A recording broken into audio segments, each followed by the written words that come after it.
ചോദ്യം പൂച്ചമ്മ എന്ത് ചെയ്യുന്ന ആണ്ട നിൽക്കുന്നു. Yes? നമ്മൾ പണ്ട് അവളുടെ സ്പേയിങ് നടത്തി കഴിഞ്ഞതിന് ശേഷം കുറേ നാളത്തിന് അവൾ വീട്ടിൽ തന്നെയായിരുന്നു, ചിരിയും കളിയായിരുന്നു. അങ്ങനെ പുറത്തോട്ടൊന്നും പോകത്തില്ല. ഈ ന്യൂട്രൽ സ്പേയും ഒക്കെ ചെയ്ത് കഴിഞ്ഞാൽ പൂച്ചകൾ പിന്നെ പുറത്തോട്ട് പോകുന്നത് കുറയുന്നൊരു ധാരണ ഉണ്ടായിരുന്നു. പക്ഷേ അതങ്ങനെയല്ല കേട്ടോ. ഇപ്പോൾ പുള്ളിക്കാർ ഫുൾ ടൈം ട്രാവലിംഗ് ആണ്, ട്രിപ്പ് മോഡാണ്. അപ്പം നമ്മൾ വീഡിയോ എടുക്കുമ്പോൾ എപ്പോഴും ഉണ്ടാവാറില്ല. അതുകൊണ്ടാണ് പൂച്ചമ്മയെ കാണിക്കാത്തത്. പൂച്ചമ്മ എന്നുള്ള ഒത്തിരി പേര് ചോദിക്കുന്നവരുടെ മെസ്സേജൊക്കെ അയക്കുന്നുണ്ട്. ഇന്നിപ്പോൾ രാവിലെ എല്ലാവരും ഒത്തു ഓടിയിട്ടുണ്ട്. അസംബ്ലിക്ക് മുട്ടായി വിതരണം നടന്ന പോലെ എല്ലാവർക്കും തീരാറായ പൂച്ചത്തീറ്റയുടെ അവസാന സ്റ്റാറുകൾ എണ്ണി എണ്ണി കൊടുക്കുകയാണ് ഞാൻ.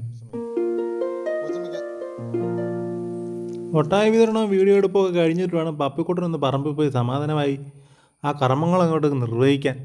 അതിൻ്റെ ഒരു തുള്ളലിലാണ് അവൻ അങ്ങോട്ട് പോകും, ഞാൻ അങ്ങോട്ട് വിളിക്കും. അവൻ്റെ തുള്ളിച്ചാട്ടം എപ്പോൾ കണ്ടാലും പൂച്ചമ്മയ്ക്ക് ഒരേ മൂടാവട്ടോ. വാലിട്ടോ കാലിട്ടോ ഒരു തോണ്ട് കൊടുക്കാതെ പൂച്ചമ്മയ്ക്ക് സമാധാനം വരത്തില്ല. ആ കാര്യത്തിൽ സ്വഭാവം എപ്പോഴും പഴയ പോലെ തന്നെയാണ്. പണ്ട് ഞാൻ റീല് കാണിച്ചില്ലേ, പപ്പിക്കുട്ടനെ അടുത്ത് തീറ്റ തിന്നാൻ വരുമ്പോൾ പൂച്ചമ്മ പോയി തലോടി സൂചിപ്പിച്ചിട്ടൊക്കെ പോയി പാത്രത്തിന് തീറ്റ എടുക്കാറ്. അത് ഇപ്പോഴും ഉണ്ട് കേട്ടോ. പപ്പിക്കുട്ടൻ മിച്ചം വെക്കുന്നതാണോ അവൻ കഴിച്ചിട്ട് മിച്ചം വരുന്ന പൂച്ച പോയി തിന്നുന്നതാണോ, ആ ഒരു ട്രഡീഷൻ ഇപ്പോഴും അതേപോലെ തന്നെ തുറന്നു പോകുന്നുണ്ട്. അപ്പോൾ പൂച്ചയും പട്ടിയും ശത്രുക്കളാന്നുള്ള കരക്കമ്പിയും കെട്ടുകഥകളും ഒട്ടിച്ചൊതിഞ്ഞുകൊണ്ട് ഈ കൂട്ടുകാരങ്ങ് കൂട്ടായിട്ടിരിക്കട്ടെ. അല്ല, കൂട്ടും കൂടി കളിക്കാൻ കൊടുത്തേക്കുന്ന പാറക്കുട്ടിയുടെ പന്തെടുത്താണ്ട് വഴി കൊണ്ട് ഇട്ടേക്കോ കേട്ടോ. ഇട്ടതാരെന്ന് ഇപ്പോൾ കാണാം. വണ്ടി കയറി പോവല്ലേ? എന്താ